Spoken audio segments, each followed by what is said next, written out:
Hello po sa inyong lahat mga ka-crypto. Ako po si Pinoy Crypto Trader at sa video na ito ay atin pong pag-uusapan ang tungkol dito kay Shiba Inu kung saan ay ito na raw po ay naghahanda para akyatin ang presyong 40 digits 35 pagkatapos po ng kanyang breakout sa kanyang bullish flag pattern sa kanyang chart.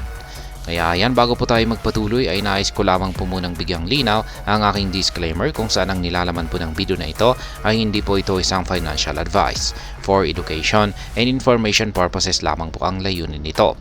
Maliban po dito ay nais ko na rin pong magbigay babala na wala pong kahit anumang group chat ang Pinoy Crypto Trader. At ayan, Shiba Inu is looking to recover the 40 digits 35 price territory following a recent bull flag breakout stage against Bitcoin on the daily chart. Ayan.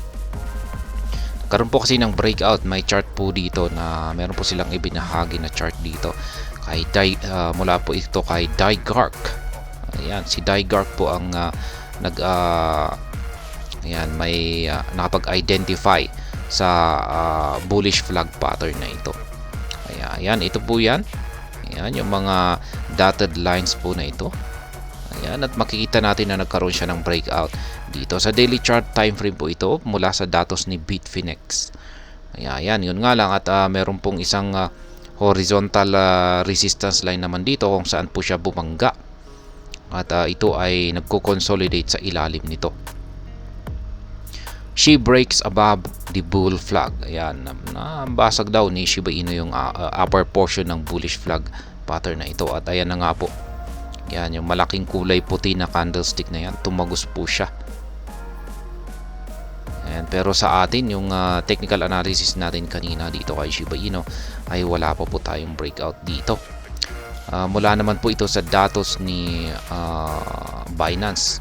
Yung ginawa po kasing pag-plot dito, ayan, sa kanila ay ganito po. Ayan, ganyan yung kanilang ginawa. Kaya nagkaroon siya ng breakout dito. Ayan.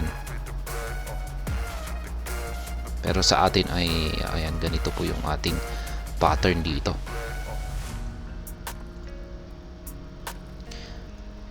Market data confirms that she broke the above bull flag on April 20 when it spiked 13% against Bitcoin.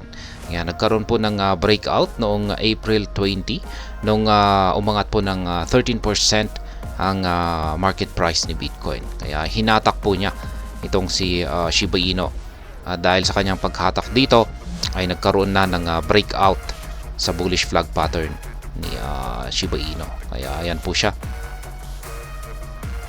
Following this spike, Shiba Inu has now continued to decline, gradually dropping to retest the upper trend. Kaya ayan, kasunod na po ng breakout na ito ay ayan, mukhang nanghina po ang wala pong gaanong sapat na momentum itong si Shiba Inu para magpatuloy sa kanyang pag-angat sa presyo. Kaya ayan, mukhang nagko-consolidate ito at mukhang babagsak pa ito para i-retest daw yung upper portion ng ating yung nabasag na bullish flag pattern dito.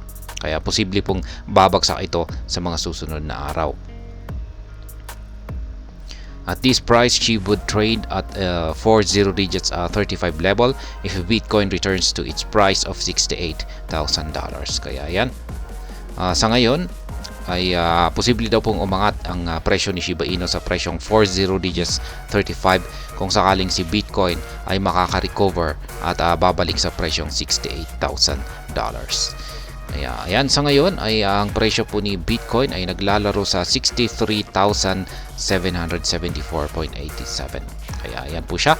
At samantalang itong si Shiba Inu ay naglalaro sa presyong 40 digits 24.22.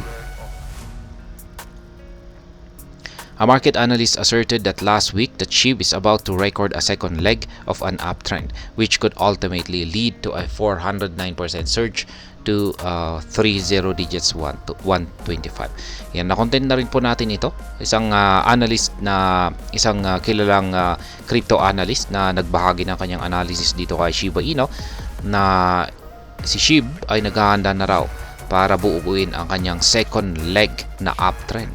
At kapag nangyari raw po ito ay aakyatin niya ang presyong 30 digits 125. Kaya magbabawas po siya ng isang 0. Ayan. Yan po ang tungkol sa tungkol dito kay Shiba Inu mula po sa analysis ni Dygark. Ayan, si Dygark. Ayan po siya.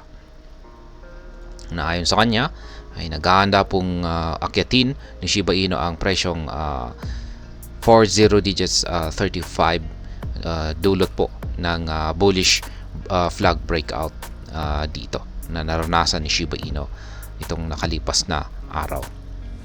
At hanggang dito na lamang po tayo sa video na ito. Sana po ay inyong nagustuhan ang aking paliwanag dito. Kung inyo po itong nagustuhan, pakiclick lamang po ang like button nito. Para naman po sa mga bago lamang dito, kayo po ay aking inaanyayahan para subscribe.